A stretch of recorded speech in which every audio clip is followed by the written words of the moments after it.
Mr. Nasser, start with you. Earlier this year, GM announced it was laying off the second shift at the Lordstown plant in Northeast Ohio, where they make the Chevy Cruze.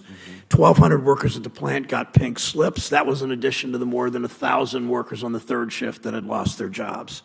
Senator Portman and I have done everything we could, and still Mary Barra, GM's CEO, won't commit to keeping the plant open, won't commit to retooling it to make a better-selling, probably SUV. To make matters worse, on the day that the second shift left, GM announced literally the same day they were going to build the Chevy Blazer in Mexico.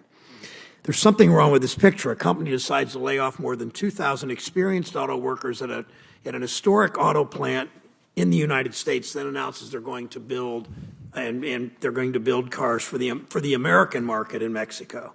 Do you agree GM's decision is proof that our policies don't do enough to encourage U.S.-based production? It's absolutely proof, and it's proof that we've seen time and time again.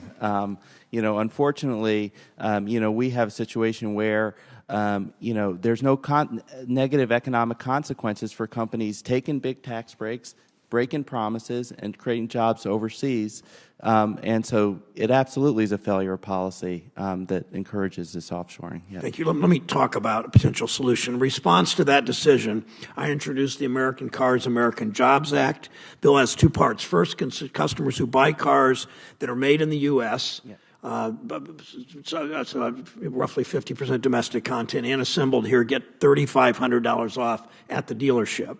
The discount would apply to nearly 100 cars, trucks, and SUVs, including all passenger vehicles assembled in Ohio. Second, companies that cut the number of American jobs they had on the day the much vaunted GOP tax bill passed and add those jobs overseas, lose a tax break they get on some of their overseas profits. They lose their 50% off tax coupon that this committee and this Senate gave them a year ago.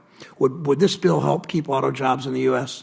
Absolutely would help keep auto jobs in the U.S. because it incentivizes more purchasing in the U.S. markets, which is really important, and also because it frankly addresses an abuse we see where companies are saying they can't invest in the United States, but then they're investing overseas and they're taking no consequences for it. So our laws absolutely should react to that abuse, and your legislation would surely help. Okay. Thank you, Mr. Nasser.